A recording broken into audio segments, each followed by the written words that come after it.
રામ રામ ખેડૂત મિત્રો, રામ રામ રામ રામ। તો ખેડૂત મિત્રો, આજે તારીખ છે 22 ઓગસ્ટ 2026 અને આજે અમારી ગિરનાર શહેર મગફળીમાં ખાતરની માવજત કરી રહ્યા છીએ, એટલે કે પૂરતી ખાતરનો ડોઝ। તો કયું ખાતર છે, કઈ રીતે વવાય છે અને કઈ રીતની માવજત થાય છે એ આગળ આવીને વિગતવાર બતાવશું, તો વિડીયોમાં બન્યા રહેજો।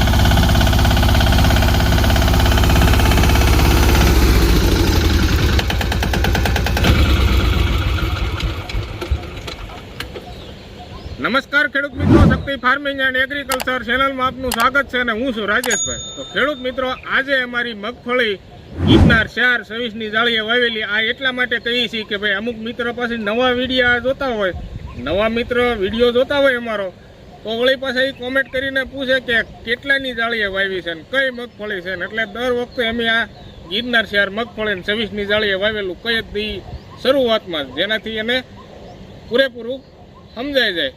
તો મિત્રો, આજે અમે બ્લોક નંબર 2ની અંદર ખાતર વાવવાની કામગીરી કરી રહ્યા છીએ મગફળીમાં, અને આ અમારી ગિરનાર 4 મગફળી બ્લોક નંબર 2ની અંદર અને બ્લોક નંબર 1ની અંદર। તો બ્લોક નંબર 1ની અંદર ખાતર વવાઈ ગયું છે અને હવે બ્લોક નંબર 2ની અંદર વાવી રહ્યા છીએ। અને ખાતર વાવી રહ્યા છીએ એટલા માટે કે મગફળીને હવે કુયા ફૂટવાની અવસ્થામાં છે, ફ્લાવરિંગ થઈ ગયા પછી કુયા દાંડલીઓની અંદરથી હુયા ફૂટવાની શરૂઆત થાય ત્યારે આપણે પૂરતી ખાતરનો ડોઝ જો આપી દઈએ તો હુયો બનવામાં, હુયો ફૂટવામાં અને વધારે પ્રમાણમાં હુયા ફૂટે એવી છોડને તાકાત મળે અને પૂરતું પોષણ મળે। એટલા માટે આપણે પૂરતી ખાતરનો ડોઝ મગફળીમાં આ અવસ્થાએ આપવો જોઈએ, એટલે કે મગફળીમાં જ્યારે ફ્લાવરિંગ થઈ ગયા પછી હુયાની અવસ્થામાં પૂરતી ખાતરનો ડોઝ આપી તો વધારે પ્રમાણમાં હુયા ફૂટે અને હુયા ફૂટ્યા પછી જમીનની અંદર પણ હુયો ઝડપથી અને તાકાતથી જમીનની અંદર બેસી જાય ને ત્યાર પછી હુયામાંથી પોપટા પણ પણ સારા બને, જેનાથી આપણે ઉત્પાદન સારું એવું લઈ શકીએ। તો એના માટેની આ માવજત અમે કરી રહ્યા છીએ। કયું ખાતર છે એ પણ તમને જણાવશું। તો ઓળણીની અંદર ખાતર નાખેલું છે, એમાં જ તમને કેમેરો રાખી અને બતાવશું કે આ ખાતરનો દાણો આ છે, આનો છે। તો આવી રીતનું ખાતર વાવી રહ્યા છે અને ત્યાર પછી બતાવશું ખાતરનું પ્રમાણ કે 1 વીઘે 16 ગુઠાના વીઘે કેટલું પ્રમાણ જવું જોઈએ એ પણ વિડીયામાં બતાવશું। અને આજના વિડીયામાં બ્લોક નંબર 1ની માંડવી નહીં બતાવી, કારણ કે વિડીયો ઘણો લાંબો થઈ જાય છે। આ બધું બતાવી એટલે વિડીયો લાંબો થઈ જાય તો તમારે જોવામાં ટાઈમ લાગે ને અમારે ટાઈમ વધુ લાગે છે વિડીયો અપલોડ કરવામાં। વિડીયો અપલોડ યુટ્યુબમાં કરવી ત્યારે અમારે 3 કલાક આજુબાજુનો ટાઈમ લાગે છે અને 30 GB આજુબાજુ નેટ જાય છે। તો મોટા વિડીયા બનાવવામાં આ તકલીફ પડે છે। તો આ વિડીયો આપણે થોડોક નાનો રાખશું, જેનાથી તમારે જોવામાં પણ ઓછો ટાઈમ જાય અને બાકીની માહિતી બીજા વિડીયામાં આપશું। તો વિડીયો અમારા જોતા રહેજો અને જે કોઈ નવા મિત્ર અમારી ચેનલ જોતા હોય, વિડીયો અમારા જોતા હોય તો ચેનલને સબસ્ક્રાઈબ ન કરી હોય તો કરી લેજો, જેનાથી અમારા વિડીયો તાત્કાલિક તમારા ફોનમાં યુટ્યુબમાં આવી જાય। અને જે મિત્રએ ચેનલ સબસ્ક્રાઈબ એકવાર કરી લીધી છે એને બીજી વખત ચેનલ સબસ્ક્રાઈબ કરવાની નથી, કારણ કે ચેનલ આપણે એક જ વાર સબસ્ક્રાઈબ કરવાની હોય, ત્યાર પછી નહીં।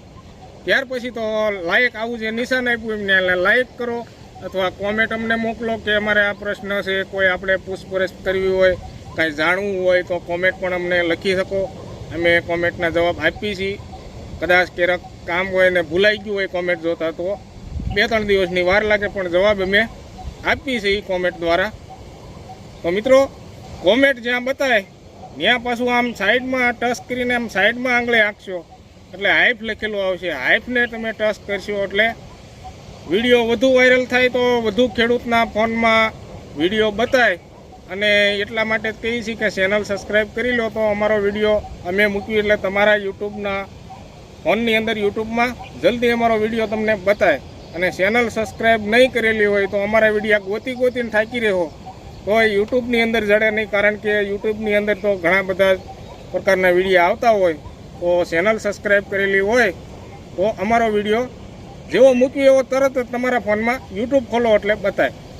તો મિત્રો, હવે તમને બતાવશું ખાતર, ઓળણી અને કઈ રીતનું વાવી છે અને કયું ખાતર છે અને કેટલું પ્રમાણ છે એ તમને વિડીયોમાં બતાવશું। તો વિડીયોમાં બન્યા રહેજો। તો મિત્રો આ છે ઓવણીની અંદર ખાતર અને 3 નહીં પણ 4 રોટર છે. અને આ જે 26ની જાળીએ વાવેલ છે અને આ 2 સાની વચ્ચે જે જગ્યા છે પાટલું, એમાં 2 સાઈડ આ સાઈડ 2 સાઈડ ખાતર વવાતું જાય છે. એવી જ રીતે આ બીજા પાટલામાં વવાતું જાય છે અને પાછું વળીને પાછું આવે ત્યારે આ પાટલામાં પણ એ રીતનું વવાય.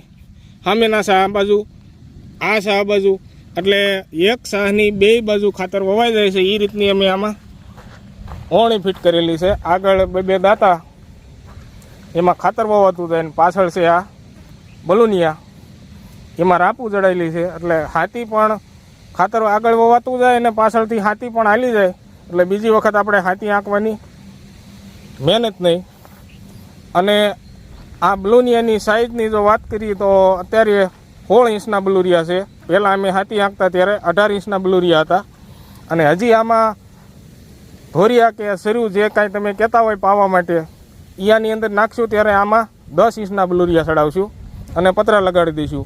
તો મિત્રો હવે તમને કયું ખાતર છે એ બતાવશું. તો મિત્રો આ છે, આ જે દાણાદાર તમને દેખાય આ છે સિંગલ સુપર SSP, ઝીંક બોરોનવાળું નહીં. કારણ કે ઝીંક બોરોનવાળું જે આપણે ખાતર લઈએ તો એમાં 800, 850 આજુબાજુ કે 900 જેવી કંપની એવા ભાવ. અને એમાં ઝીંક બોરોન તો હાવ 0% વાળીમાં હોય, 0 પોઈન્ટમાં. તો એ અમને ઓછું ગમે એટલે આ અમે સિંગલ સુપર લઈ લઈએ છીએ. આ ખાતરની અંદર 16% ફોસ્ફરસ અને 14% કેલ્શિયમ અને 11% સલ્ફર આવે છે. અને એની સાથે આ મિક્સ કરેલું છે એમોનિયમ સલ્ફેટ અને muriate of potash, MOP potash આવે એ. અને સિંગલ સુપરનું માપ છે 1 વીઘે 25 કિલો અને પોટાશનું માપ છે 10 થી 12 કિલો અને એમોનિયમ સલ્ફેટનું માપ પણ 10 થી 12 કિલો છે. તો મિત્રો આ ત્રણેય ખાતરનું કોમ્બિનેશન કરી મિક્સ કરી અને અમે દર વર્ષે વાવીએ છીએ પૂરતી ખાતરમાં અને પાયાના ખાતરમાં. તો રિઝલ્ટ સારું એવું મળે છે આ ત્રણેય ખાતરનું, જેનાથી મગફળી પણ સારી એવી થાય છે. તમે આ જોઈ શકો, આ અમારી મગફળી 1.5 મહિનાની થઈ છે. અને વરસાદ અમારે 2 ઓગસ્ટથી થયો અને 3 ઓગસ્ટથી વરસાદ અમારે બંધ થયો છે અને 20 દિવસ આજુબાજુ થઈ ગયું છે વરસાદ બંધ થયો એનું.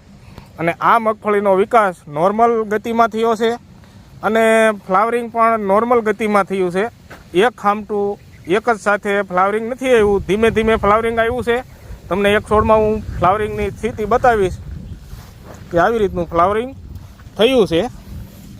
આ જે તમે જોઈ રહ્યા છો, નીચેના ફૂલ કરમાતા જાય, ફૂંકાતા જાય ને ઉપર નવા ફૂલ આવતા જાય. ને હાલ અત્યારે સમય છે બપોરનો 12, 12:30 આજુબાજુનો.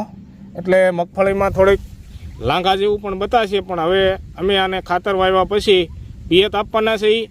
અને પિયત આપવા માટે આ 2 સાની વચ્ચે ખાડું થાય, સર્યું થાય, અમે ધોરિયા કે અમે સર્યું કહીએ તો એની કામગીરી કરીશું. એનો વિડીયો બનાવશું. કે ઘણા જ મિત્રોની એવી કોમેન્ટ હતી કે તમે આવી રીતનું હાથી આંકો છો તો પછી પાળા કેમ બાંધશો. તો મિત્રો અમે જે કામગીરી કરશું આગળની વિડીયોમાં બતાવશું. તો એનો પણ વિડીયો આના પછી આવશે તો એ વિડીયો પણ અમારો જોઈ લેજો. એમાં પણ તમને જાણવા મળશે કે ભાઈ આવી રીતનું આમાં પાળા બાંધવા કે સર્યું કરવી કે ધોરિયા કરવા. તો એના વિશે પણ વિડીયો બનાવશું. તો વિડીયો અમારે જોતા રહેજો. અને હવે અમે વાવીશું ખાતર કે કઈ રીતનું ખાતર વવાય છે એ વિડીયોમાં બતાવશું. તો વિડીયો જોતા રહેજો.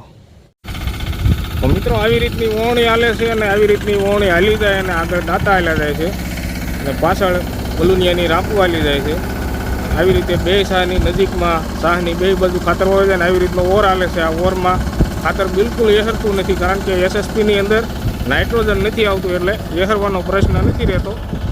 આવી રીતનું પાછળથી બલુનિયા હાલી જાય એટલે હાથી પણ વ્યવસ્થિત હાલી જાય અને આગળ ખાતર વવાતું જાય. આ તમે જોઈ રહ્યા છો, ખાતર પણ કમ્પ્લીટ પડી રહ્યું છે દાંતાની અંદર અને શાહની બાજુમાં જ 2 સાઈડ વવાઈ જાય છે. આવી રીતની વોવણી સરળતાથી હાલે છે જે તમે જોઈ રહ્યા છો.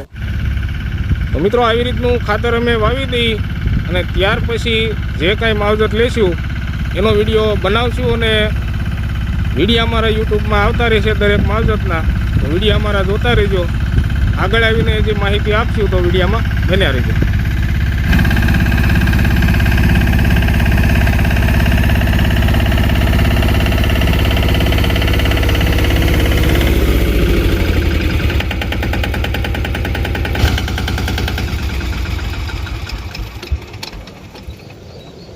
તો મિત્રો આવી રીતનું ખાતર વવાય છે અને હવે આની પછીની આગળની કામગીરી જે આની અંદર સર્યું કે ધોરિયા કે અથવા ખાડું જે કહેતા હોય એની કામગીરી અમે કરીશું અને ત્યાર પછી આપવાના છે પિયત.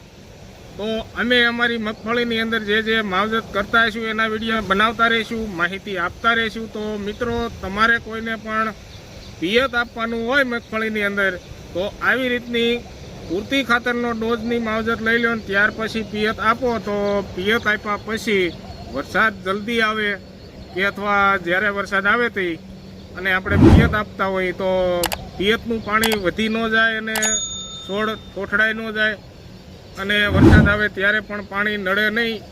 એના માટે જો આપણે ખાતરનો ડોઝ આપવો હોય તો આપણે પિયત આપ્યા પહેલાં ખાતરનો ડોઝ આપીને પછી પિયત આપવી તો સારું રહેતું હોય છે.